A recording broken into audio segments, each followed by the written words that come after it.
বসবে, এক সন্ত্রাস যাবে, আরেক সন্ত্রাসী বসবে, এক দুর্নীতিবাজের বিদায় হবে, আরেক দুর্নীতিবাজ বসবে। ইসলাম ছাড়া, খেলাফত ছাড়া শান্তি আশা করা যায় না, যাবে না, যাবে না। ঠিক কি না?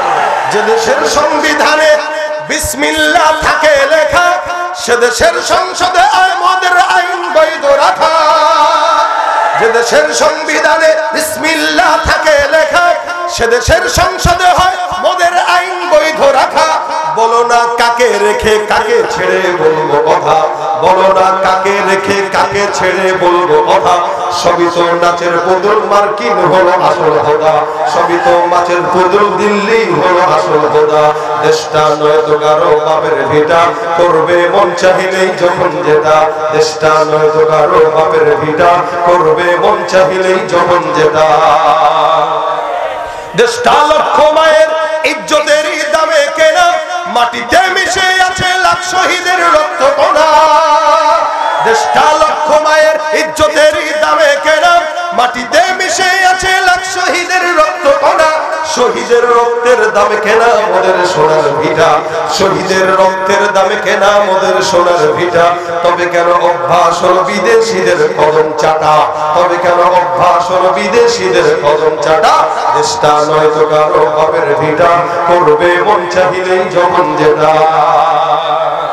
الحمد لمن قدر خيرا وخمالا، الحمد لمن قدر خيرا وخمالا، والشكر لمن صور حسنا وجمالا، والشكر لمن صور حسنا وجمالا. فرد صمد عن صفة الخلق بريء، فرد صمد عن صفة الخلق بريء، رب أزلي خلق الخلق كمالا، رب أزلي خلق الخلق كمالا. الأول والآخر والظاهر حقا، والباطن مولاي ولا قيل وقالا، والباطن مولاي ولا قيل وقالا. لا إله إلا الله، لا إله إلا الله، لا إله إلا الله، لا إله، لا إله إلا الله، لا إله إلا الله، لا إله إلا الله، لا إله إلا الله، لا إله إلا الله، لا إله إلا الله، محمد رسول الله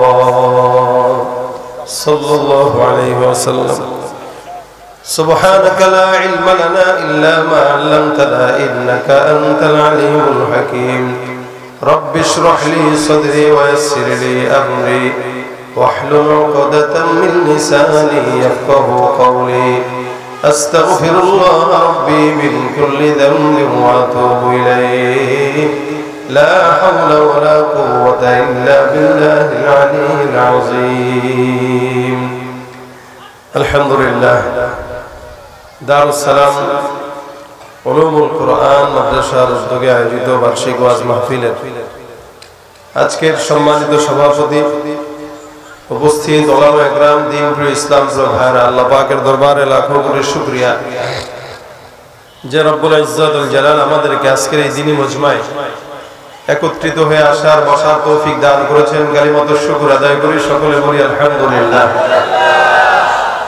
সামনের লোকরা খুব জোরে বলেছেন, পিছনের মানুষ সব দায়িত্ব আপনাদের উপর দিয়ে দিয়েছে। পিছন ডানে বামে সবাই মিলে আওয়াজ দিয়ে আলহামদুলিল্লাহ। হ্যাঁ, এখন হয়েছে আওয়াজ। আমাকে যেন আপনাদেরকে খোঁচাইতে না হয় যে ভাই বলেন না কেন, এটা যেন বলতে না হয়। আমি এখান থেকে একটু শব্দ করব, আপনারা ওখান থেকে তার চেয়ে ডাবল আওয়াজ দিবেন। রাজি আছেন? পিছন থেকে বলো না কেন, রাজি আছেন? আজকের মাহফিলে কি যুবক বেশি আসছে না মুরব্বী বেশি আসছে? কারা কারা যুবক হাত তোলেন তো। মাশাআল্লাহ, এই যে কাকাও যুবক, আলহামদুলিল্লাহ। এটা ভালো গুণ। ইসলামের জন্য ইমানের পথে জোয়ানরা, জোয়ান তো থাকবেই, মুরব্বীরাও জোয়ান হয়ে যাবে। কথা ঠিক কিনা? এক একজন সাহাবা আজমাইন যুদ্ধের ময়দানে যেতেন, যদিও বয়স ছিল 70, 60, 50, কিন্তু এদের পারফরমেন্স দেখলে আপনারা মনে করতেন যে এরা মিনিমাম 20 বছরের যুবক। এজন্য ইমানের রাস্তায়, ইসলামের রাস্তায়, জিহাদের পথে, কোন ইসলামী আন্দোলনে বা মিছিল মিটিংয়ে প্রত্যেকটা মুরব্বীদেরকে 40 বছর থেকে নয়, 20 বছর থেকে 30 বছরের যুবক হতে হবে। রাজি আছেন ইনশাআল্লাহ? কারা কারা যুবক বলেছি হাত তুলতে, মুরব্বীরাও হাত তুলছেন, এটা ভালো। তবে আমি আওয়াজটা একটু টেস্ট করব, আসলেই যুবক বেশি না মুরব্বী বেশি, এটা দেখার জন্য। আমি প্রথমে নারায়ে তাকবীর বলবো, আপনারা আল্লাহু আকবার দিবেন। তবে কারা প্রথমে দিবে? মুরব্বীরা, তারপরে দিবে জওয়ানেরা। রাজি আছেন? দেখবো আজকের মাহফিলে যুবক বেশি না মুরব্বী বেশি। এটা কিভাবে আমি আপনাদের কাছ থেকে পরীক্ষা নিব? এখন যুবক বলছি, মুরব্বীরাও হাত তুলছেন। মুরব্বী বললে আবার কেউ হাত তুলবে না, 2-4 জন হাত তুলবে। এই কারণে আজকের মাহফিলে মুরব্বী শুধু তারা বিয়ে করেছেন যারা। রাজি আছেন? সবাই মুরব্বী, আমি সহ। কে কে আছেন বিয়ে করেছেন? হাতটা তুলে দেখান। লিল্লাহি তাকবীর। শুধু মুরব্বীরা, নারায়ে তাকবীর। এবার জওয়ানরা হাত তুলো। অবিবাহিত পোলাপান যারা আছেন,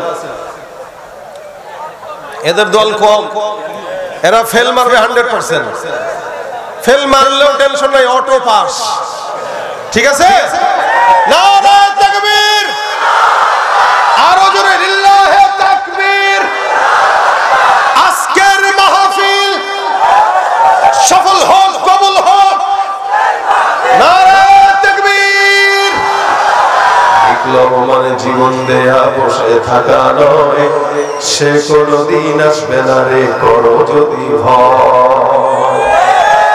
আসবে বিজয় রক্ত আর জীবনের বিনিময়, আসবে বিজয় রক্ত আর জীবনের বিনিময়। বিপ্লব মানে জীবন দেয়া বসে থাকা নয়, সে কোনদিন আসবে না রে করো যদি ভয়। লড়াইয়ের ওই ময়দানেতে যেতে তোমাকে হবে, প্রয়োজনে সব রক্তটুকু জমিনেই ঢেলে দেবে।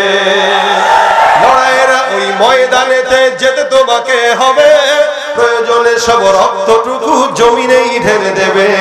তবুও তোমায় লড়তেই হবে, মানবে না পরাজয়। ঠিক না? তবুও তোমায় লড়তেই হবে, মানবে না পরাজয়। বিপ্লব মানে জীবন দেয়া বসে থাকা নয়, সে কোনদিন আসবে না রে করো যদি ভয়। কাকে ভয় পাবো? জোরে জোরে বলেন, কাকে? শেষ পর্যন্ত থাকবেন তো? মনোজাত ধরে যাবেন তো?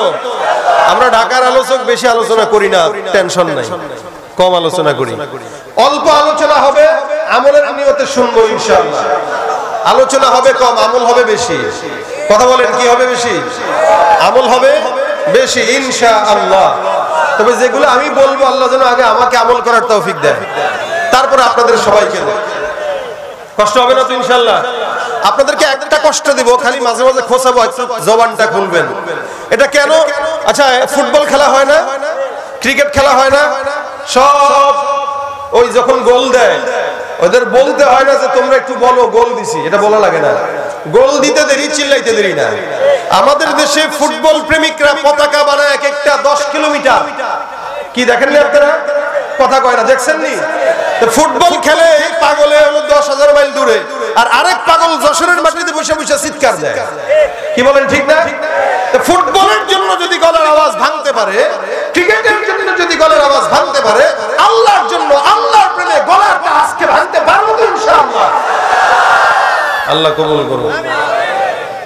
বেশি কষ্ট দিব না, অল্প, খালি মাঝে মাঝে একটু আমার সাথে দিবেন আর কি, এটা মুজাকারা। আমিও বলবো, আপনারাও বলবেন। আমি একা বললাম, আপনারা চুপ থাকলেন, তাহলে আমি মনে করবো আপনারা মনে আমার কথা বুঝেন নাই। ঠিক আছে তো ইনশাআল্লাহ? আল্লাহ পাক তৌফিক দান করুন। আজকের মজমাকে আল্লাহ পাক কবুল ফরমান, এটাকে জান্নাতি মজমা হিসেবে কবুল করুন। দেখেন ভাই আমার, আমি যদি আপনাদেরকে প্রশ্ন করি, এই জায়গাটায় আমরা যারা বসা, বলেন তো এমন কে আছেন যে জিন্দেগিতেও কোনোদিন গুনাহ করি নাই? আছেন কেউ? এই যে একজন আরেকজনের পিছনে ছুটেন, একজন আরেকজনকে নাড়াচাড়া করেন, কোন নিয়তে নাড়াচাড়া করেন বলেন? আমাদের দেশের চায়ের দোকানগুলো সবচেয়ে বেশি নাড়াচাড়ার জায়গা, মানে গীবতের জায়গা। এক একটা সংসদ, রুটি উঠানোর টাকা নাই, বিস্কুট উঠানোর টাকা নাই, কলা উঠানোর টাকা নাই, 32 ইঞ্চি টিভি একটা লাগায় রাখছে, বসে বসে দেখে আর গীবত করে। বক্তার গীবত, ইমামের গীবত, মুহতামিমের গীবত, নিজের পাছায় দোষের অভাব নাই, আরেকজনের টা খোঁচায়। আছে না নাই? তোরা কে দায়িত্ব দিলে আরেকজনকে খোঁচানো? এজন্য হযরত ওমর বলেন, হাসিবু ক্বাবলা আন তুহাসাবু। হযরত ওমর বলেছেন, তোমার হিসাব নেওয়ার আগে তুমি তোমার নিজের হিসাব মিলাও, নিজের হিসাব মিলাও। যার নিজের হিসাব যে মিলায়, ও জান্নাতে যাওয়ার পর ফেরেশতাদের হিসাব মিলানোর আগেই তার জান্নাত হয়ে যায়।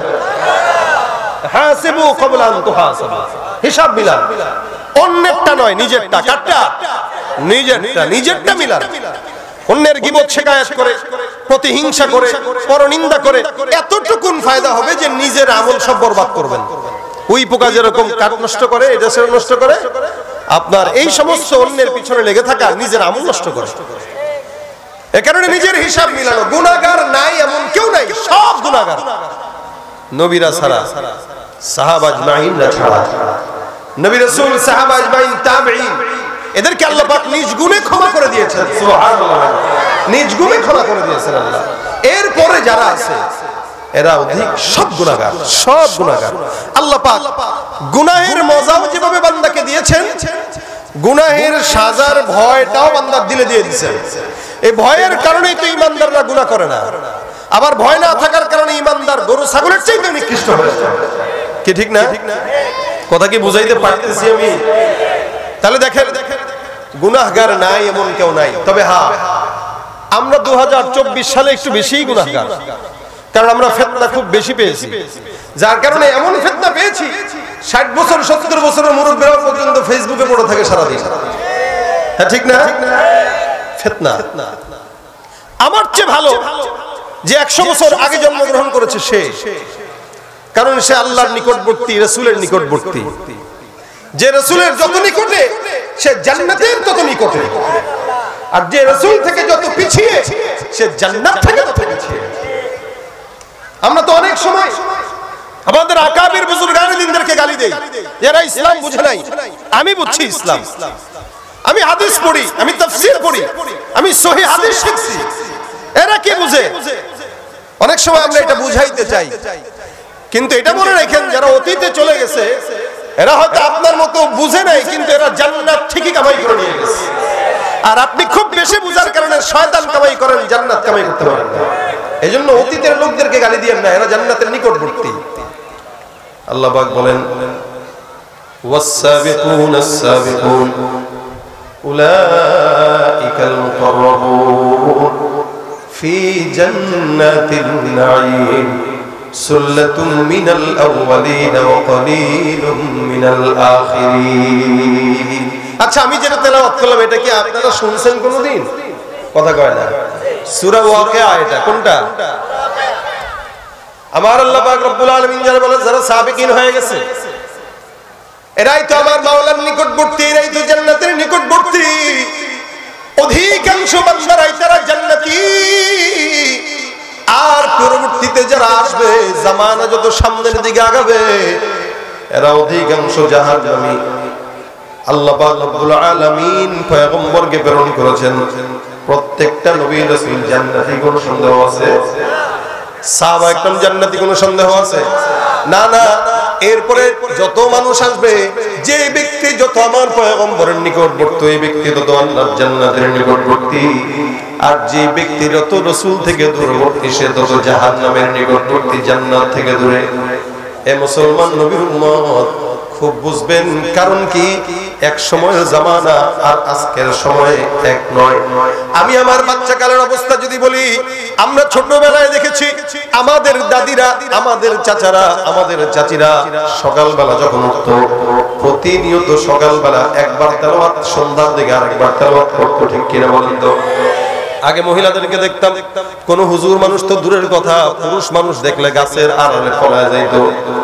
আর এখন মহিলারা মানুষ দেখলে গাছের আড়ালে তো পলাবে দূরের কথা, সামনে এসে হুমড়ি খায় পড়ে, না জানি গায়ের উপর উঠে যাবে অবস্থা। এটা হলো বর্তমানের হালত। আগের কালের জামানায় দেখলাম আমাদের চাচাদেরকে সকালবেলা ফজর নামাজের পর তেলাওয়াতের মধ্যে ডুবতো, সূরা ইয়াসিন পড়তো, বিকেল বেলা ওয়াকিয়া, আবার রাত্রিবেলা ঘুমের আগে সূরা মুলকের তেলাওয়াত। চাচিদেরকে দেখতাম সকালবেলা সূরা ইয়াসিন তেলাওয়াত না করে কোনোদিন ভাত রান্না করতো না, সন্ধ্যার দিকে ওয়াকিয়া তেলাওয়াত না করে বিছানা ঝাড়তো না। এমন সুন্দর সময় ছিল।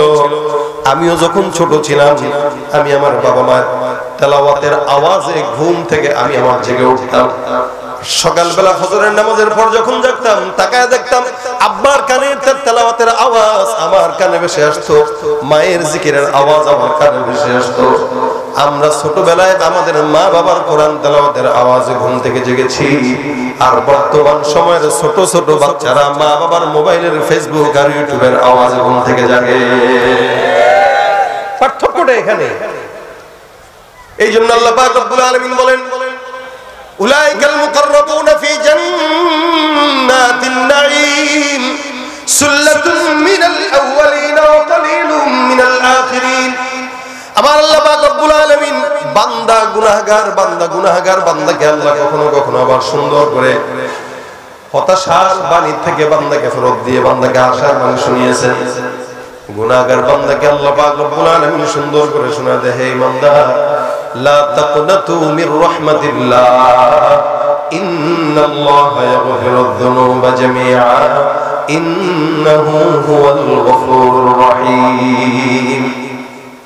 ভাইরা আমার, আল্লাহ পাক রব্বুল আলামিন জানে বান্দা গুনাহ করবে, এই কারণে তো ফেরেশতারা নিষেধ করেছিল, মালিক বাড়ানোর দরকার নাই। বর্তমান সময়ে কে কাকে কেমনে মারলো, কেন মারলো, যে মরে সেও জানে না, কে মারলো, যে মারলো সেও জানে না। সকালবেলা এমনি হুটহাট করে একটা জিনিস নিয়ে মারামারি, বিকেল বেলা লাশ বাসায় ফিরলো। এই যে শেষ জামানার হাল তেমন হয়ে গেছে। এই মুহূর্তে আল্লাহ পাক তার বান্দাকে বলেছেন, হে ইমানদার, টেনশনের কারণ নাই, খবরদার জেনে রাখবা, লা তাকনাতু মির রাহমাতিল্লাহ, আল্লাহর রহমত থেকে নিরাশ হওয়া যাবে না। কারণ আপনার গুনাহ যেখানে শেষ, আমার মাওলার দয়া সেখান থেকে শুরু। ঠিক কিনা? আল্লাহ পাকের দয়া আছে না নাই? বেশি না কম? নেতার চাইতেও বেশি? হ্যাঁ, কি বলেন? কে জানি বললো না। হ্যাঁ, আমাদের দেশে নেতার প্রতি এত মহব্বত রাখে যে নবীর প্রতি এত মহব্বত নাই। এই কারণে আমরা অতীতে দেখেছি বিশ্ব নবী মুহাম্মদুর রাসূলুল্লাহকে যারা গালি দিয়েছে এদেরকে ছেড়ে দেওয়া হয়েছে, আর উলামায়ে কেরাম যারা এদেরকে ধরে ধরে জেলখানার ভিতরে ভরা হয়েছে। নেতার বিপক্ষে কথা বললে জেলখানায় দেওয়া হয়েছে, নবীর বিরুদ্ধে কথা বললে জেলখানায় জামায়ে করে রাখা হয়েছে। মনে রাখবেন, এ মুসলমান, আপনার নেতা যত বড় হোক না কেন, আপনার নেতা যতদিন আপনি তার পিছনে থাকবেন ততদিন আপনাকে দেখবে স্বার্থ শেষ টিস্যুর মতো ব্যবহার করে ফেলে দিবে। টিস্যুর মতো ব্যবহার তারা আপনাকে আমাকে করে। এজন্য আপনার বিপদে সে একাই দোষ থেকে বিতাড়িত হয়ে যায়, আপনাকে নিয়ে যায় না, একা পলায়, আপনাকে নেয় না। আপনি কার পিছনে দৌড়ান, কার পিছনে ছুটেন? আপনার নেতা আপনাকে চিনেই না, যার কারণে একা চলে যায়। কেউ লুঙ্গি পরে আর কেউ দাড়ি শেষে তারপরে ধরা খায়। এখনো ছুটবেন তাদের পিছনে। হ্যাঁ, আবারও বলছি, আপনারা এটা মনে করেন না, আপনারা এটা মনে করেন না এদেশ মনে হয় দুর্নীতি থেকে মুক্তি হয়েছে, এদেশ মনে হয় স্বৈরাচারী থেকে মুক্তি হয়েছে। না, হয় নাই, হয় নাই। কিয়ামত পর্যন্ত হবে না যদি কোরআনের আইন বাস্তবায়ন না হয়। এক চোর যাবে, আরেক চোর বসবে, এক সন্ত্রাস যাবে, আরেক সন্ত্রাসী বসবে, এক দুর্নীতিবাজের বিদায় হবে, আরেক দুর্নীতিবাজ বসবে। ইসলাম ছাড়া, খেলাফত ছাড়া শান্তি আশা করা যায় না, যাবে না, যাবে না। ঠিক কি না?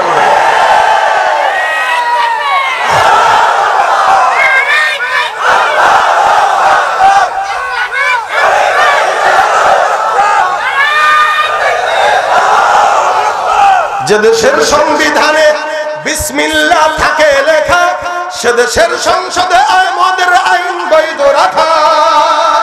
যে দেশের সংবিধানে বিসমিল্লাহ থাকে লেখা, সে দেশের সংসদে হয় মদের আইন বৈধ রেখে কাকে ছেড়ে বলবো কথা, বলো না কাকে রেখে কাকে ছেড়ে বলবো কথা। সবই তো নাচের পুতুল মার্কিন হলো আসল খোদা, সবই তো মাছের পুতুল দিল্লি হলো আসল খোদা। দেশটা নয় তো কারো বাপের ভিটা, করবে মন চাহিলেই যখন যেটা। দেশটা নয় তো কারো বাপের ভিটা, করবে মন চাহিলেই যখন যেটা। দেশটা লক্ষ মায়ের ইজ্জতের দামে কেনা, মাটিতে মিশে আছে লাখ শহীদের রক্ত কণা। দেশটা লক্ষ মায়ের ইজ্জতের দামে কেনা, মাটিতে মিশে আছে লাখ শহীদের রক্ত কণা। শহীদের রক্তের দামে কেনা মোদের সোনার ভিটা, শহীদের রক্তের দামে কেনা মোদের সোনার ভিটা। তবে কেন অভ্যাস হলো বিদেশিদের কদম চাটা, তবে কেন অভ্যাস হলো বিদেশিদের কদম চাটা। দেশটা নয় তো কারো বাপের ভিটা, করবে মন চাহিলেই যখন যেটা। ঠিক কিনা বলেন? কষ্ট পাইছেন কেউ একটু? ইসলাম ছাড়া শান্তি আছে? আসবে একের পর এক, একের পর এক, একের পর এক। পরিবর্তন হবে ঠিক, কিন্তু শান্তি মুসলমানের হবে না কোরআন ছাড়া। ঠিক কিনা বলেন? শান্তির শান্তির একমাত্র পথ হলো ইসলাম। এই ব্যাপারে আপনাদের কোনো সন্দেহ আছে?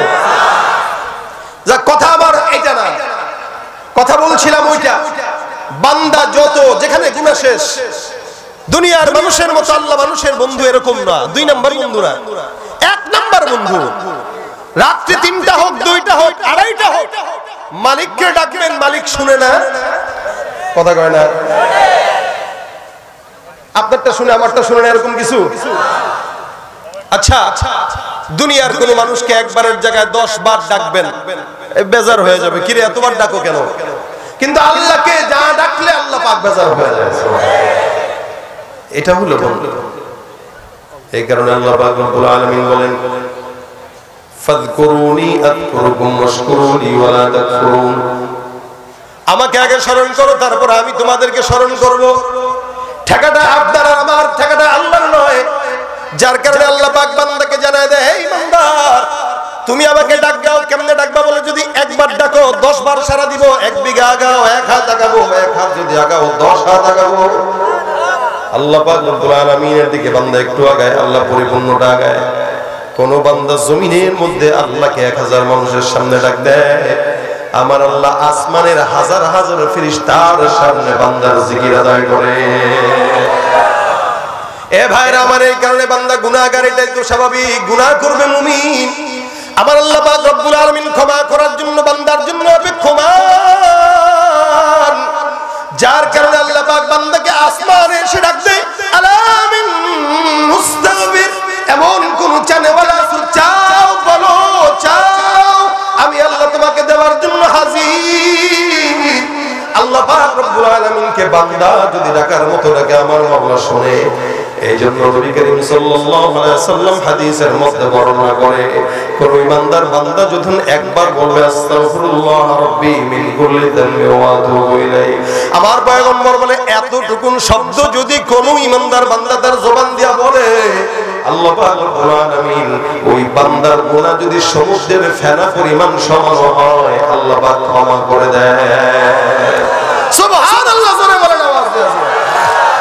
এ ভাইরা আমার, আমার আল্লাহ পাক রব্বুল আলামিন বান্দা যদি ক্ষমা চায়, মাফতুব করে, কখনো কখনো বান্দার চোখের পানি বের হয়ে নিচে পড়ার আগে আল্লাহ পাক বান্দারে ক্ষমা করে দেয়। এ মুসলমান নবীর উম্মত, হাদিস শরীফের ঘটনা থেকে আমরা যদি জানতে পারি, বলেন তো দেখি, সারা দুনিয়ার মধ্যে আদম থেকে নিয়ে মুহাম্মদ পর্যন্ত যত নবী আসছে, সব নবীদের উম্মতদের মধ্য থেকে আল্লাহ পাক সবচাইতে দামি উম্মত বানাইছেন উম্মতে মুহাম্মাদীকে। ঠিক কিনা? আপনার আমার সম্মান এত বেশি, যার কারণে আল্লাহর হাবিব বলেন, এত বেশি জমিনের থেকে বিদায় হওয়ার পর সব নবীর উম্মতদের মধ্যে আল্লাহ পাক রব্বুল আলামিন সবার আগে যে উম্মতকে জান্নাতে দিবে তারাই হলো আখির নবীর উম্মত। সুবহানাল্লাহ। আমাদের আগে কেউ যাবে না, জান্নাত খুলবে, ঢুকবো আমরা।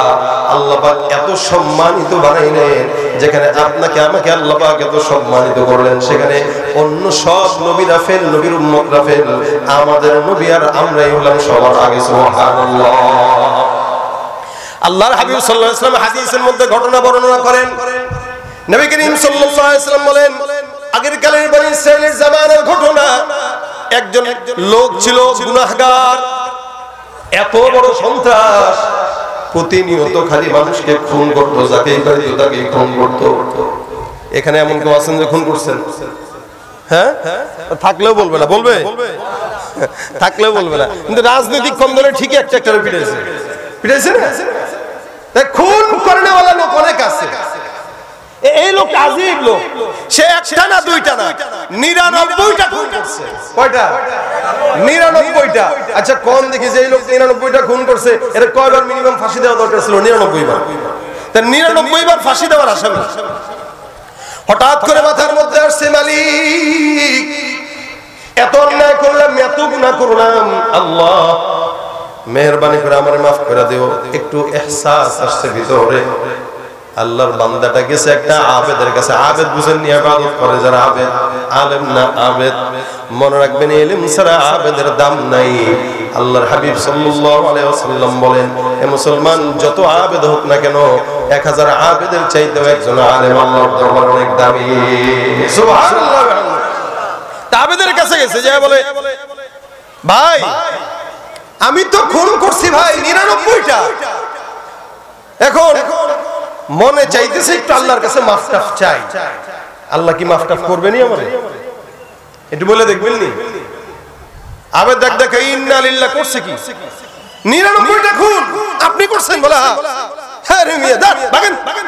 আল্লাহ ঠেকা পড়ছে, আপনারা মাফ করবো। হ্যাঁ বান্দার অবস, যান যান যান যান, সরেন। মাফ এত সোজা না। 99টা খুন করে মিয়া মাফ চাইতে আসছেন, কই পাইছেন এগুলা? বেচারা সন্ত্রাসী মানুষ, ডাকাত মানুষ, এর মেজাজ গেছে আরো গরম হয়ে, পকেটেই ছুরি ছিল। শালা আমি যদি মাফ ছিলাম, খুন করার পরে একজন আবেদের কাছে গেছি মাফ চাওয়ার জন্য, এটা কইছে মাফ পামু না, মেজাজ গরম হয়ে গেছে, ওইটারও খুন করে দিছি। 100টা পূর্ণ করে আপনার সামনে আসলাম, বলেন দেখি মাফ পাবো কিনা? হুজুরে কয় অবশ্যই অবশ্যই, টেনশনের কারণ নাই, 100 করছেন কোনো সমস্যা নাই, আমার আল্লাহ মাফ করে দিবে। 100টা খুন করছি মাফ করবে তো? অবশ্যই করবে। আরে একজন ইমানদার যদি খালি নিয়ত করে, নিয়ত নেকের নিয়ত করে, তবু আল্লাহ পাক তাকে একটা নেকি লিখে দেয়। করে নাই এরপর লিখে দেয়। কেউ যদি নেক কাজের নিয়ত করে কিন্তু করে নাই, আল্লাহ রাসূল বলেন কাতাবাল্লাহু লাহু হাসানাতান কামিলা, পরিপূর্ণ একটা নেকির সওয়াব তার আমলনামায় লেখা হয়। এ ভাইরা আবার এই বেচারা নিয়ত করলো আল্লাহর দরবারে, আল্লাহ অনেক গুনাহ হয়ে গেছে মালিক, মাফ চাওয়ার জন্য আসছি। হে হুজুর বলেন তো কই যাওয়া যায়? হুজুর ডাক দেয়া কয়, অমুক এলাকায় এমন একজন বুজুর্গ আছে, আপনি তার কাছে যাবেন, তার হাত ধরে আল্লাহর কাছে মাফ চাবেন আর বায়াত হবেন, আল্লাহ পাক ক্ষমা করে দেবে ইনশাআল্লাহ। একটু তার কাছে যা দোয়া চান আর তার হাতে বায়াত হয়ে মুসলমান হয়ে যান, ভালো হয়ে যান। মনে করেন উদাহরণ তো এটা যশোর শহর না, এটা শহর। এখান থেকে মনে করেন ঢাকা যাইতে বললো, আল্লাহর বান্দাটা মাগুরা পর্যন্ত গেছে, আল্লাহ পাক ডাক দেয়া বলে জিবরাইল, আজরাইল এই লোকটার টাইম শেষ, এটা শেষ করে দাও।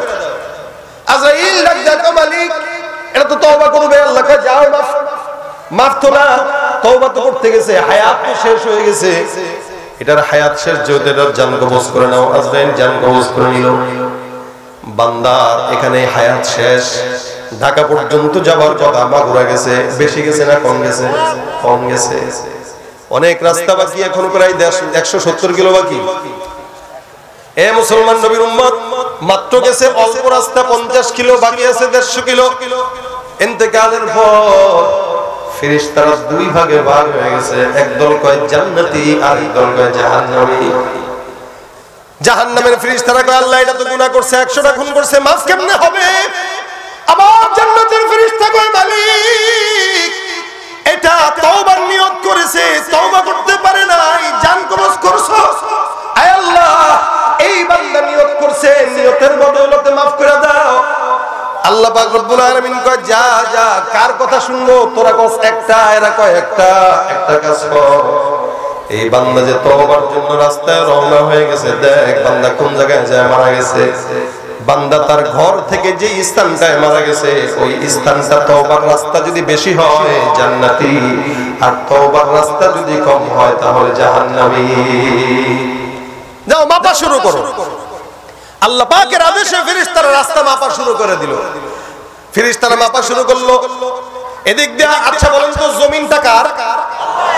আমার আল্লাহ পাক রব্বুল আলামিন জমিনকে আদেশ দেয়, জমিন যে আমি আল্লাহ পাক রব্বুল আলামিন আদেশ করলাম যেই বান্দাটা বাসার থেকে তওবার দরজা পর্যন্ত রওনা হয়ে গেছে, বান্দার রাস্তা যে কম আমি আল্লাহ জানি, কিন্তু আদেশ করলাম যাও জমিন, আমি আল্লাহর আদেশে তুমি তওবার রাস্তা পর্যন্ত লম্বা হয়ে যাও।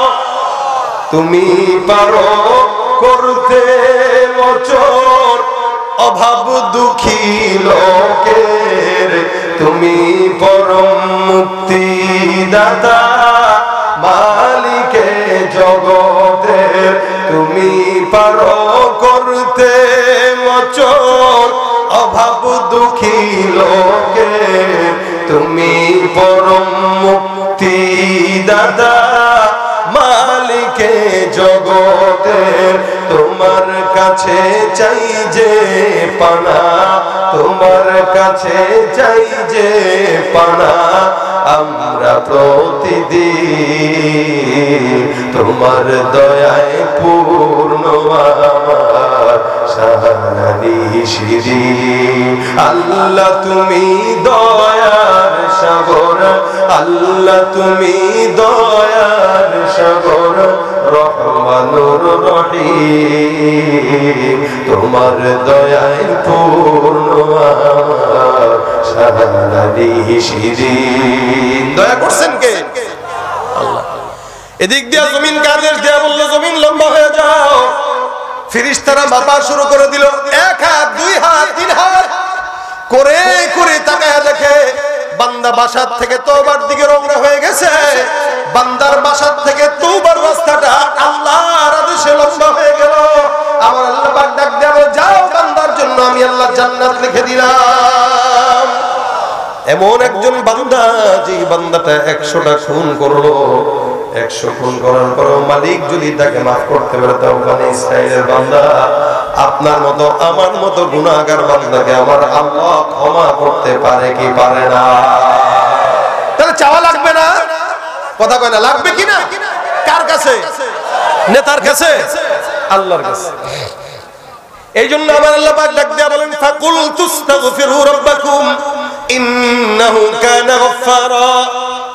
হে বান্দা আমি বললাম তোমরা তোমাদের রবের কাছে ইস্তিগফার করো।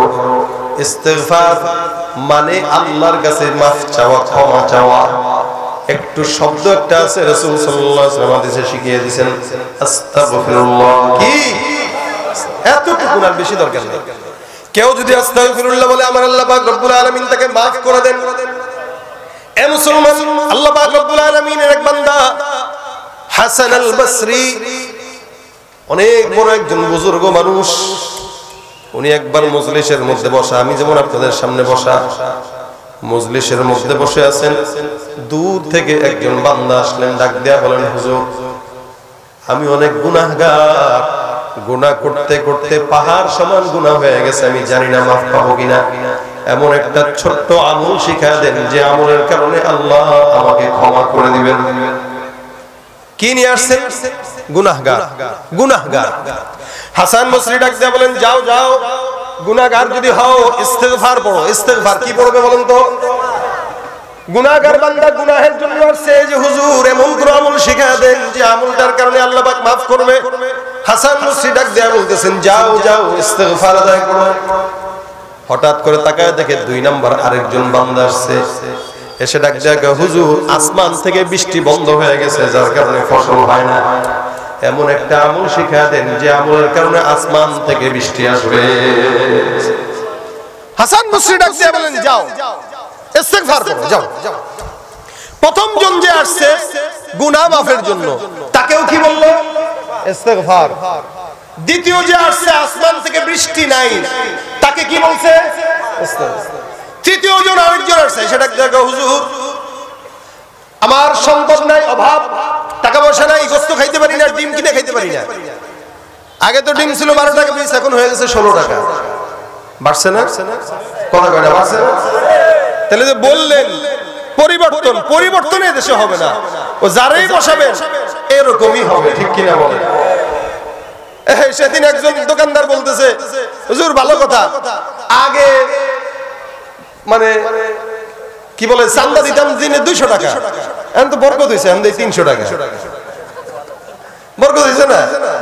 তাহলে ভণ্ডামি দিনে দিনে থাকবে, যুগে যুগে থাকবে। এই কারণে ইসলাম ছাড়া, আল্লাহর রাস্তা ছাড়া শান্তি আশা করা যায় না। আপনারা কি আমার এই কথাটাই কষ্ট পাইলেন? জনগণের কথা এগুলো মানুষের দিলের কথা। আমরা খেয়ে বাঁচতে চাই, আমাদের খুব বেশি প্রতিদিন গোস্ত মাছ দরকার নেই, অল্প একটু হইলেই হয়। এটাকে নিয়ে যারা রাজনীতি করে এরা কোনোদিন মানুষ হতে পারে না। মানুষ হবে কম। মুরগি যদি জানতো যে আমি ডিম পারি যেটা ফ্রি, এটার দাম এত, ও পাড়া বন্ধ করে দিত কষ্টে। কেন পারবো আমি? যেখানে যাই ভেজালেতে ভরে গেছে দেশটায়, ব্যবসায়ীরাও রাতারাতি কালো টাকায় হাত রাঙায়।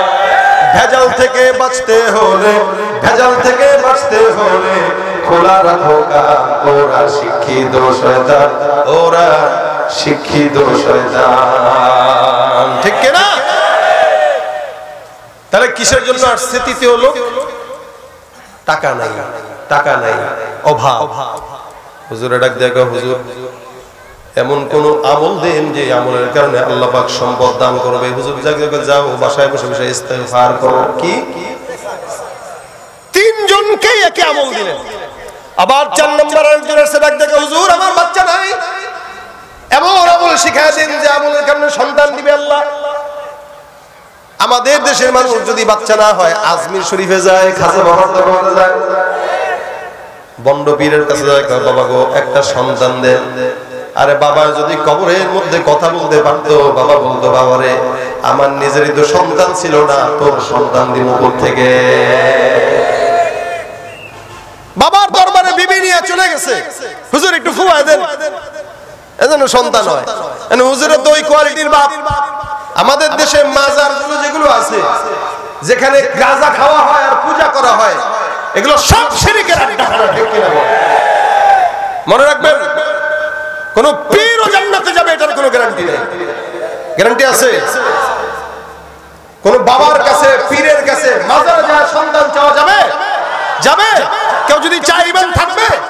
বাবার দরবারে যায় বিবি নিয়ে কয়, বাবা গো সন্তান দেন। বাবা কয় ঠিক আছে, বউরে আমার দরবারে এক সপ্তাহের জন্য চিল্লায় রেখে যাও, এতেকাফ এতেকাফ। বাবার দরবারে যদি বউরে এতেকাফে রাখেন, বুঝতে হবে এই বউয়ের সন্তান আপনার না, আপনার বাবার হবে। কথা বলেন ঠিক কিনা? এই কোন সমাজ বলতেছি, কোন মাজারে ফাজারে বাবা, খাজা বাবা, ভণ্ড বাবা, পীর বাবার কাছে সন্তান চাওয়া জায়েজ নাই। চাইতে হবে কার কাছে? পীরগিরিয়ার মাজার পূজা চলছে দেশটা জুড়িয়া, শিরকি আর ভণ্ডামিতে দেশটা গেছে ভরিয়া। পীরগিরিয়ার মাজার পূজা চলছে দেশটা জুড়িয়া, শিরকি আর ভণ্ডামিতে দেশটা গেছে ভরিয়া। গাজার কলকি টান মারিয়া, গাজার কলকি টান মারিয়া দেখায় খাজার শাহ।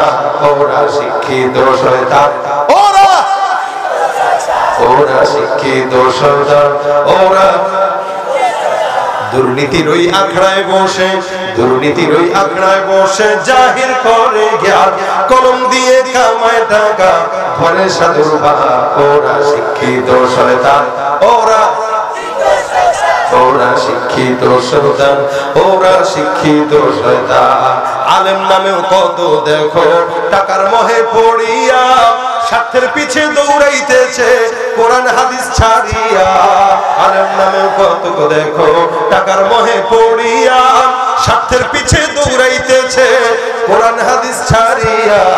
জিহাদ ছেড়ে কেউ বা ধরছে, জিহাদ ছেড়ে কেউ বা ধরছে দরবেশের ভাগ। ওরা শয়তান, ওরা শিক্ষিত শয়তান, ওরা শিক্ষিত শয়তান। ওরা কি? জোরে বলেন কি? বার আমার সন্তান চাবো কার কাছে? টাকা চাবো কার কাছে? বিপদ আসলে চাবো কার কাছে? বৃষ্টি না আসলে চাবো কার কাছে? হাসান বসরির কাছে ডাইরেক্ট দিয়ে বলে, হুজুর আমার টাকা নাই, ইস্তেগফার পর গুনাহ হইছে, ইস্তেগফার পর সন্তান নাই, ইস্তেগফার পর আরেকজন এসে বলে ডাক দেয়া, হুজুর আমার বাগান নষ্ট হয়ে গেছে, বাগান নষ্ট হয়ে গেছে, যার কারণে ফসল হয় না, ভালো মতো ফল ধরে না। হাসান আল বসরি বলে, যাও যাও বাসায় যায় ইস্তেগফার আদায় করো। পাশ থেকে খাদেম ডাক দেয়া কয়, হুজুর এটা কি ধরনের কথা, আপনি কি আমল টামল আর পারেন না? যেই জিজ্ঞাসা করে খালি ইস্তেগফার, সহজ ভাষায় ইস্তেগফার ইস্তেগফার ইস্তেগফার। হাসান আল বসরি ডাক দিয়া বলতেছেন, কষ্ট হইতেছে আপনাদের, ঘুম আসতেছে আপনাদের, হাতটা তুলেন সবাই, লিল্লাহি তাকবীর। সজাগ আছেন তো নাকি? হাসান বসরি ডাক দিয়া বলতেছে, আমি যে আমলটা দিলাম এটা আমার কোন নিজস্ব আমল নয়, আমি যে আমলটা দিলাম এটা আমার ব্যক্তিগত বানানো আমল নয়। ব্যক্তিগত বানানো আমল দেওয়ার চাইতে আল্লাহর আমলের কাম বেশি না কম? আল্লাহ পাক রব্বুল আলামিন কোরআনে বলেন, ফাকুলতুস্তাগফিরু রাব্বাকুম ইন্নাহু কানা গাফফারা ইউরসিলিস সামাআ আলাইকুম মিদরারা ওয়া ইউমদিদুকুম বিআমওয়ালিন ওয়া বানিনা ওয়া ইয়াজআল লাকুম জান্নাতিন ওয়া ইয়াজআল লাকুম আনহারা। আল্লাহু আকবার, আল্লাহু হাসান বসরি ডাক দিয়া বলতেছে, এই আমার আল্লাহ পাক কোরআনের মধ্যে সুন্দর করে বর্ণনা করেছেন, কোন বান্দা যদি ইস্তিগফার আদায় করে, আমি আল্লাহ পাক রব্বুল আলামিন ঘোষণা করলাম, যত বড় গুনাহগার হোক না কেন, ওই বান্দার গুনাহ যদি হতে হতে হতে হতে পাহাড় সমান হয়, সারা দুনিয়ার সমান হয়, সাত আসমান সাত জমিনের সমান হয়, বান্দা ইস্তিগফার করবে, আমি আল্লাহ বান্দাকে maaf করে দিব। এ মুসলমান নবীর উম্মত, এটা আল্লাহ পাক রব্বুল আলামিনের দেয়া আমল। হাসান বসরি ডাক দেয়া কয়, দুই নম্বরে যে বান্দা আমার কাছে সম্পদের জন্য আসছে, আমার আল্লাহ পাক রব্বুল আলামিন ওই বান্দার জন্য আমল দিয়েছে। যেই বান্দাটার বৃষ্টি নাই, আল্লাহর কাছে বলেছেন, আমার আল্লাহ পাক রব্বুল আলামিন বলেন, ইউরসিলিস সামাআ আলাইকুম মিদরারা। এ মুসলমান, কোন বান্দা যদি ইস্তিগফার করে, আল্লাহ পাক রব্বুল আলামিন ওই বান্দার জন্য আসমান থেকে বৃষ্টির ফয়সালা করে দিবেন। আমল কি দিবেন কে? দামি না কম? অনেক দাম না? এক নম্বরে কি বলে, গুনাহগার হয়ে গেছে, ইস্তেগফার করো, maaf হয়ে যাবে। দুই নম্বরে আল্লাহ পাক আসমান থেকে বৃষ্টি দিবে। তিন নম্বরে যে লোক আসলো টাকা নাই, ওই লোকরে কেন বলছি? আল্লাহ পাক বলেন, ইউমদিদুকুম বিআমওয়াল, সম্পদ নাই, আল্লাহর কাছে ইস্তেগফারের আমল করো, আমার আল্লাহ নিজ গুণে বান্দার রিজিকের ফয়সালা করে দিবে। দান দাবি না কইরা ইস্তেগফার করেন, টাকা দিবে আল্লাহ। ওই অযথা আরেকজনের পকেট মারে, হে পকেটে চুরি করে, ওর দোকান চুরি করে, ওর বড় লোক হয়ে যাবে, আজীবন চোরই থাকে, বড় লোক হইতে পারে না। আর আমাদের দেশে তো 2 টাকার পকেট মারিলে পাইলে থতনা ফাড়ায় ফেলেন মারতে মারতে, ঠিক না? খালি যদি কোনো মতে যশোরে নিউ মার্কেটে কোন একটা চোর ধরা পড়ছে, কি চুরি করছে, ভাই কোন পকেটে হাত দিছে, নিছে নি, না আল্লাহ বাঁচাইছে, টের পাইছে, তাদের মারেন কে? কত চোর পাইছি মারবো না? এই চোরে মারোস, যেই চোর কোটি কোটি টাকা খরচ, কোটি কোটি টাকা আমার দেশ থেকে পাচার করে সিঙ্গাপুরে বাড়ি করে, ওই চোরকে সালাস দাও কোন যুক্তিতে? ঠিক কিনা বলেন? সমাজের এই সমস্ত চোরকে যদি মারতেন, তাহলে একটা চোরও বাংলাদেশে থাকতো না। এক চোরে মারে আর এটা যে শিক্ষিত চোর, এই কারণে মিয়া সবার জন্য বলছি, টাকার অভাব, ইস্তেগফার করেন, সম্পদ দেনওয়ালা আল্লাহ, টাকা দিবে আল্লাহ। এরপরে 4 নম্বরে যে আসছে, সেখানে আসছে সন্তান নাই। আল্লাহ পাক বলেছেন, ওয়ায়ুমদিদুকুম বিআমওয়ালিন ওয়া বানিন, কারো যদি সম্পদ না থাকে, সন্তানও না থাকে, সন্তানও দেনওয়ালা আল্লাহ। আমার আল্লাহ পাক রব্বুল আলামিন ইস্তিগফারের বদৌলতে বান্দাকে সন্তান দান করবেন, সুবহানাল্লাহ। আবার যে বান্দাটা বলেছিল আমার জান্নাত নষ্ট হয়ে গেছে, বাগান নষ্ট হয়ে গেছে, আল্লাহ পাক রব্বুল আলামিন বলেন, ওই বান্দার জন্য আমি আল্লাহ বললাম, ওয়া জাআল লাকুম জান্নাতিন ওয়া জাআল লাকুম আনহারা। ওই বান্দা যদি ইস্তিগফার বেশি বেশি করে, আমি আল্লাহ পাক রব্বুল আলামিন তার জন্য সুন্দর সুষম জান্নাতের ব্যবস্থা করে দিব, সুবহানাল্লাহ। এ ভাইরা আমার, এই জন্য দুনিয়ার জমিনে আল্লাহর মতো দামি মহব্বতের মালিক আর কেউ নাই।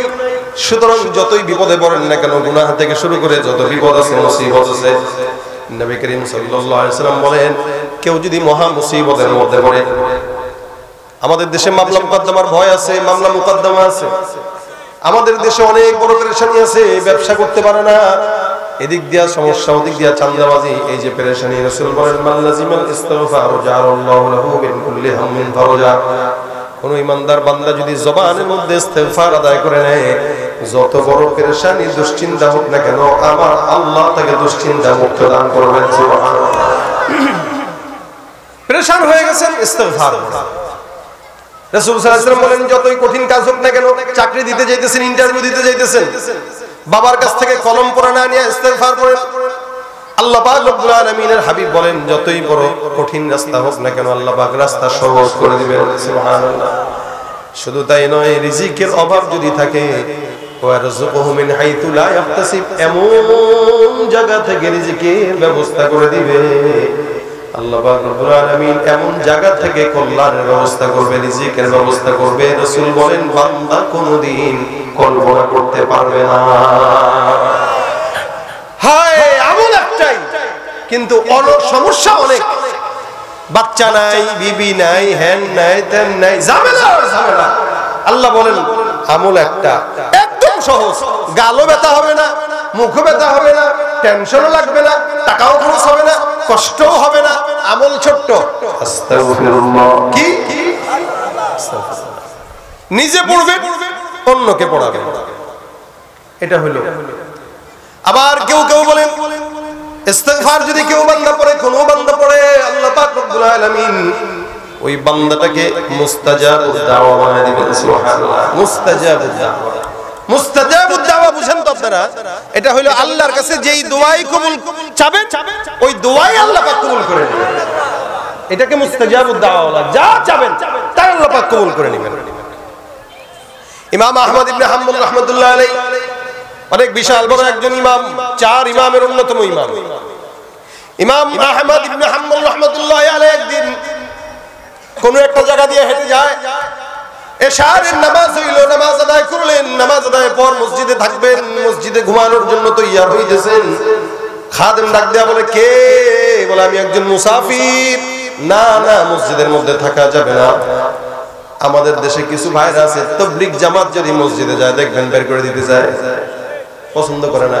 মসজিদে সারাদিন মসজিদে অন্যরা গাঁজা করে এসে সময় ঘুমায়, এটা কিছু হয়।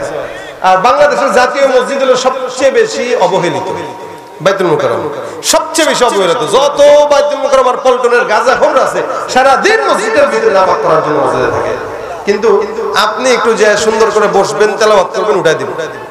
এই হলো আমাদের দেশের মসজিদ।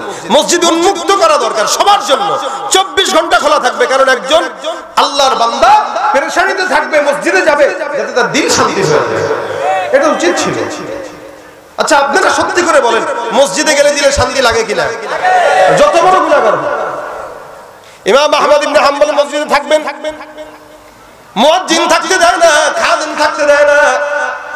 উনি রওনা হয়ে গেছেন রাতের বেলা, শীতের রাত, হেঁটে হেঁটে হেঁটে হেঁটে সামনের দিকে আগায়। যেতে যেতে যেতে যেতে হঠাৎ করে তাকায়, দেখে একটা রুটির দোকান। কিসের দোকান? রুটি। রুটি। রাত্রেবেলা বাস স্ট্যান্ডে পরোটার দোকান খোলা থাকে, রুটির দোকান খোলা থাকে সারা রাত। একটা রুটির দোকান, একটা মাত্র যুবকটারে ডাক দেয়, বলো, যুবক ভাই, আমি একজন মুসাফির, তোমার এই জায়গায় কিছু রাতটা আমাকে থাকার জন্য সুযোগ দেওয়া যাবে কিনা? যুবক ডাক দিয়া বলে, আপনি অবশ্যই আমার জায়গায় এখানে থাকবেন, যেমন যাই করেন, নাস্তাও লাগলে খান, কোনো আপত্তি নেই। যুবক ওনাকে জায়গা দিয়ে দিল।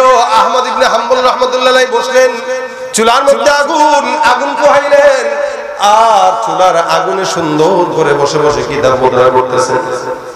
ইমাম আহমদ ইবনে হাম্বল রাহমাতুল্লাহ আলাইহি লক্ষ্য করলেন, যুবকটা রুটি বানাইতেছে, বানানোর সময় বলে আস্তাগফিরুল্লাহ।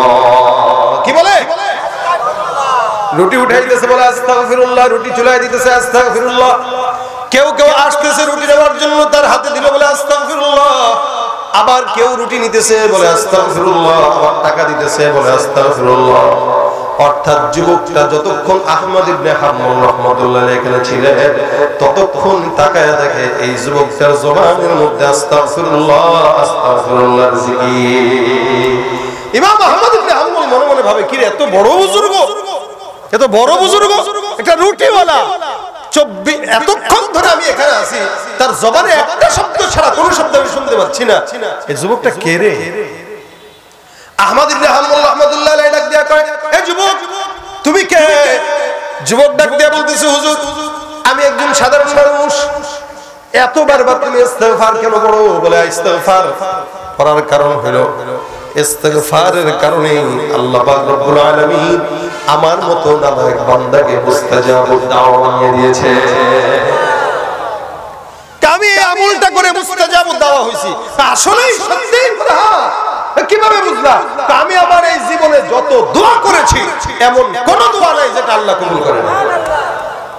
আমি দোয়া করলে আল্লাহ কবুল করে নেয়। আমি বলছি আল্লাহ এটা দাও দিয়ে দিয়েছে, আমি বলছি ওইটা দাও দিয়ে দিয়েছে। এই জন্য এলাকার সব মানুষ আমার কাছে দোয়ার জন্য আসে। শুধুমাত্র আমল একটা, কোনটা? আস্তাগফিরুল্লাহ। তবে হ্যাঁ, আল্লাহ পাক রব্বুল আলামিন আমাকে মুস্তাজাবুদ দাওয়া বানাইছেন, সব সত্য।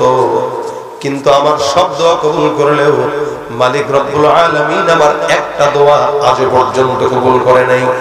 আমি জানি না আমার এই দোয়াটা আল্লাহ মরণ পর্যন্ত কবুল করবে কি করবে না।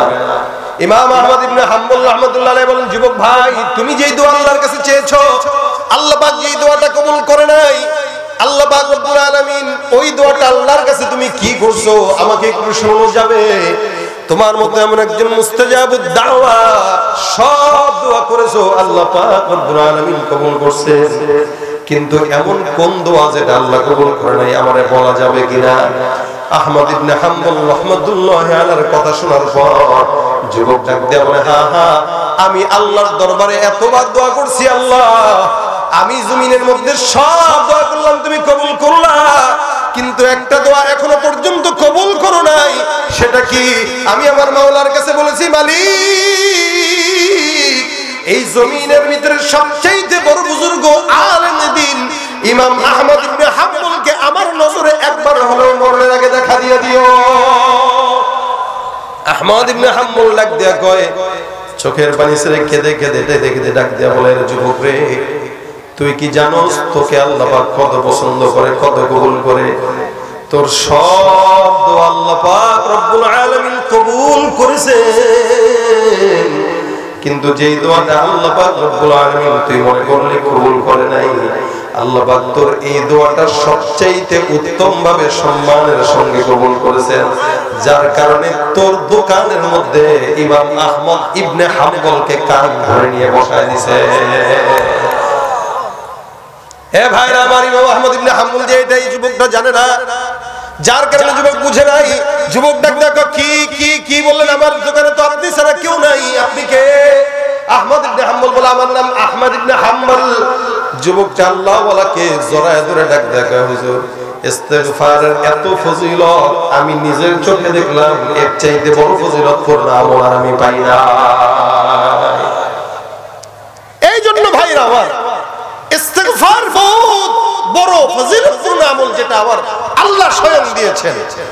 গুনাহ হয়ে গেছে তো পড়েন, বিপদে পড়েছেন তো পড়েন। আল্লাহ পাক আপনার সব মনের আশা পূরণ করার জন্য একটা আমলই যথেষ্ট। হাতের কাজ আছে, পায়ের কাজ আছে, জবানের কোনো কাজ নাই।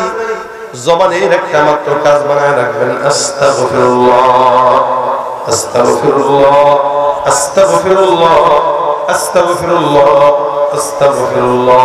বলেন তো পড়তে কি গালে ব্যথা করে কিনা? হ্যাঁ, জিভে ব্যথা হয়। আচ্ছা বলেন তো মাথার ব্যথা হয় কিনা? কপালের ব্যথা হয় কিনা?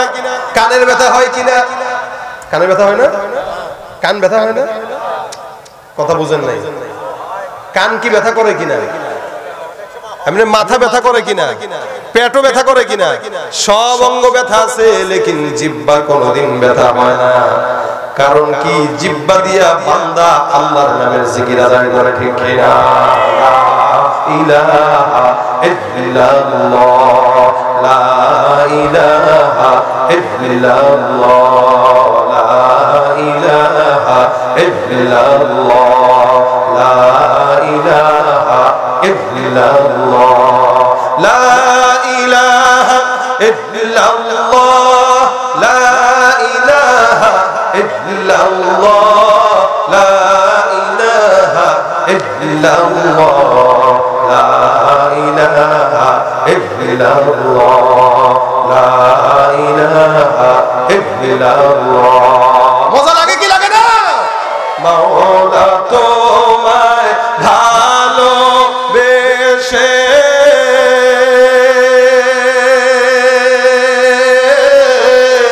কলিজা পুড়ে গন্ধ আসে, মাওলা তোমায় ভালোবেসে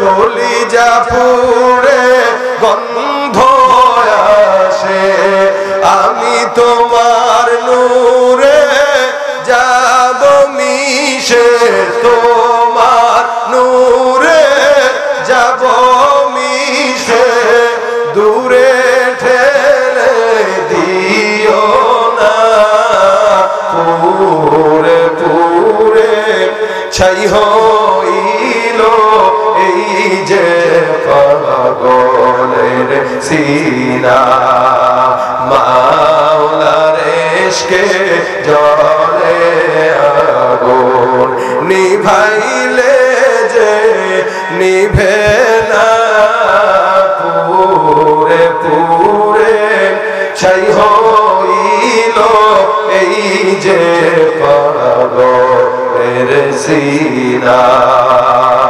ধরা দিয়ে দাও না ধরা,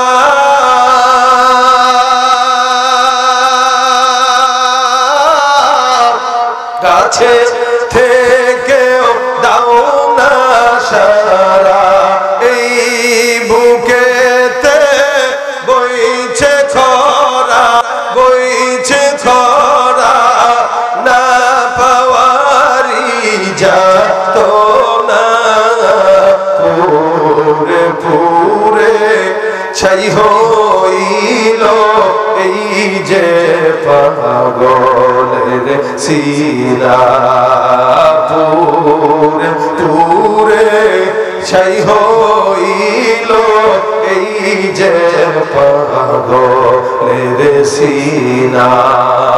মহব্বত কার সাথে রাখবো? ইনশাআল্লাহ, ইনশাআল্লাহ। এজন্য হাতের কাজ আছে, পায়ের কাজ আছে, আমাদের জবানের কোনো কাজ থাকে না। আমরা জবান দিয়ে যখন সময় হয় একটু আস্তাগফিরুল্লাহ আস্তাগফিরুল্লাহ আস্তাগফিরুল্লাহ বলতে রাজি আছি। বিবিদেরকেও শিখাই দিবেন, রান্না করবা তো ইস্তেগফার করো, তরকারি কুটবা ইস্তেগফার করো, ঘর ঝাড়ু দিবা ইস্তেগফার করো, কাপড় চোপড় ধোবা ইস্তেগফার করো। যখন সময় হয় বিবি সহ, স্বামী সহ, বাচ্চা সহ আমল যদি এটা করতে পারি, হার ঝামেলা, হার বিপদ সবকিছু থেকে আল্লাহ পাক আমাদেরকে আসান করবেন ইনশাআল্লাহ। কষ্ট হবে আপনাদের? আজকের এই মাহফিলের সার্থকতা তখন 10 জন যদি এই আমলটা করতে পারে। কি বলেন? আপনাদের বিশ্বাস হয়নি? এত বড় আয়োজন, এতগুলা মানুষ আসলেন, কিছু যদি বাসা পর্যন্ত নাই নিলাম তো কেন বসলাম? কিছু তো নিয়ে যাওয়া দরকার। এজন্য আমাকে যেন আল্লাহ পাক আগে আমল করার তৌফিক দান করে। নবী করিম সাল্লাল্লাহু আলাইহি ওয়াসাল্লাম বলেন, আমি নিজে প্রতিদিন 100 বার ইস্তেগফার করতাম। রাসূল যদি 100 বার করে, আমাদের তো 1 কোটি বার করা দরকার। আমরা পড়ি না একবার। এই কারণে একটা মজমায় 10 জন বসলে গীবত শিকায়েত না করে ইস্তেগফার করুন। 10 জন বসছেন, গীবত হচ্ছে, শিকায়েত হচ্ছে, লাভ হলো কি? ইস্তেগফার। ইস্তেগফার আপনাকে লাভ দিবে, টাকা দিবে, সম্পদ দিবে, সম্মান দিবে, বিপদ দূর করবে। আর গীবত করবেন আমল নষ্ট হবে। অন্যের চিন্তা করা দরকার নাই, নিজের চিন্তা নিজে করেন। আমার জাহান্নাম, আমার জান্নাত, এগুলো হিসাব আমার। আরেকজনের আমি কেন চিন্তা করতে যাব? কেন বলতে যাব? কি দরকার আমার? এজন্য আল্লাহ পাক যেন আমাদের সকলকে এই আমলটা করার তৌফিক দান করেন। 5 জন যদি হয়ে যায়, মহিলাদের থেকে 5 জন যদি করেন, আপনারা যদি আবার কাউকে উদ্বুদ্ধ করেন, ইনশাআল্লাহ এই মাহফিলের সার্থকতা ওখানে। আমি বাসায় ঘুমায় থাকবো, আপনাদের আমলের কারণে বসে বসে আমি নিজে এই সওয়াব পেতে থাকবো ইনশাআল্লাহ। আল্লাহ পাক আমাদের সকলকে ইস্তেগফারের আমল করার তৌফিক দান করুন। এই মাদ্রাসা আপনাদের মাদ্রাসা, চমৎকার পরিবেশ, সুন্দর বিল্ডিং, সুন্দর মসজিদ, মাশাআল্লাহ। মাদ্রাসা যদি হয় এমনই হওয়া উচিত। এরকম মাদ্রাসা দেখলেও শান্তি লাগে, এখানে আসতেও শান্তি লাগে। কত চমৎকার মাঠ মাদ্রাসা মসজিদ কত সুন্দর মাশাআল্লাহ মনে হইতেছে জান্নাত তা এত সুন্দর প্রতিষ্ঠান আপনাদের এলাকায় আছে আলহামদুলিল্লাহ আপনারা সবাই এই প্রতিষ্ঠানের জন্য দোয়া করবেন আল্লাহ যেন সমস্ত হাজাত গায়বী খাজানা থেকে পূরণ করে দেয় প্রতিষ্ঠানের সব ছাত্রদেরকে আল্লাহ যেন দিনদার বানায় আল্লাহ পাক দেশের যে অরাজকতার পরিস্থিতি এই পরিস্থিতির সকল প্রকার অরাজকতা যেন আল্লাহ পাক দূর করে দেয় দেশের পরিস্থিতি শান্তি করে দেয় আমাদের জন্য উত্তম একটা রাহবার যেন আল্লাহ পাক ব্যবস্থা করে দেয় সকলে ইস্তিগফার করুন আস্তাগফিরুল্লাহ রাব্বি মিন কুল্লি যামবি ওয়া আতুবু ইলাইহি লা হাওলা ওয়া লা কুওয়াতা ইল্লা বিল্লাহিল আলিয়্যিল আযীম আস্তাগফিরুল্লাহ রাব্বি মিন কুল্লি যামবি ওয়া আতুবু ইলাইহি لا حول ولا قوة إلا بالله العلي العظيم اللهم صل على محمد وعلى آل محمد كما صليت على إبراهيم وعلى آل إبراهيم إنك حميد مجيد اللهم بارك على محمد وعلى آل محمد كما باركت على إبراهيم وعلى آل إبراهيم إنك حميد مجيد সকলের জন্য দোয়া করব অনেকে দোয়া চেয়েছেন আল্লাহ পাক যেন সকলের মনের নেক আশাগুলোকে পূরণ করে দেয় আল্লাহুম্মা আনতাস সালাম ربنا ظلمنا أنفسنا وإن لم تغفر لنا وترحمنا لنكونن من الخاسرين ربنا فاغفر لنا ذنوبنا وكفر عنا سيئاتنا وتوفنا مع الأبرار رب اغفر لي ولوالدي وللمؤمنين يوم يقوم الحساب رب العالمين مولا মেহেরবানি করে আজকের মাজমাকে কবুল মঞ্জুর করে নাও আল্লাহ যা আলোচনা হয়েছে আমল করার তৌফিক দান করে দাও হে আল্লাহ সকল প্রকার সওয়াবগুলো মদিনার রওজা মুবারকে পৌঁছায় দাও হে রব্বুল আলামিন মেহেরবানি করে আল্লাহ আমাদের সকলের জবানে ইস্তিগফারের আমল উঠায় দাও হে আল্লাহ পরনিন্দা হিংসা প্রতিহিংসা থেকে আমাদেরকে হেফাজত করো আল্লাহ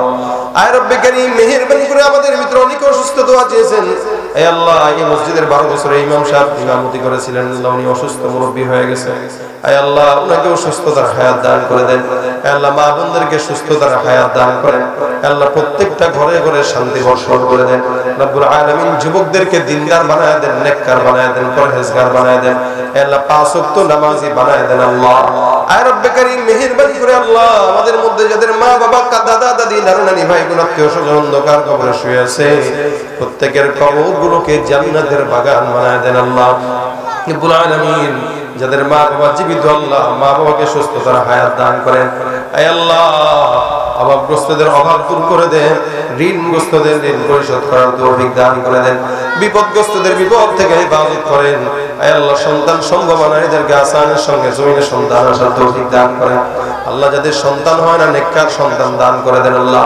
বাংলাদেশকে হেফাজত করেন হে আল্লাহ ইসলামী রাষ্ট্র হিসেবে আল্লাহ আপনি দেশকে কবুল মঞ্জুর করেন আল্লাহ আর রব্বুল আলামিন আমাদের জবানে জিকির উঠায় দেন আল্লাহ মেহেরবানি করে আপনার হাবিবের রওজা জিয়ারত করার তৌফিক দান করে দেন যারা একবার গিয়েছে বারবার যাওয়ার তৌফিক দান করে দেন اللهم صل على محمد النبي الأمي وعلى آله وسلم تسليما আল্লাহ আপনার হাবিবের নামের উসিলায় আমাদের সকলকে আল্লাহ তুমি maaf করে দেন আল্লাহ আমাদের মাহফিলকে কবুল মঞ্জুর করে নেন মাহফিলে যারা এই পর্যন্ত বসছে আল্লাহ প্রত্যেককে দিনদার নেককার পরহেজগার হিসেবে কবুল মঞ্জুর করে নেন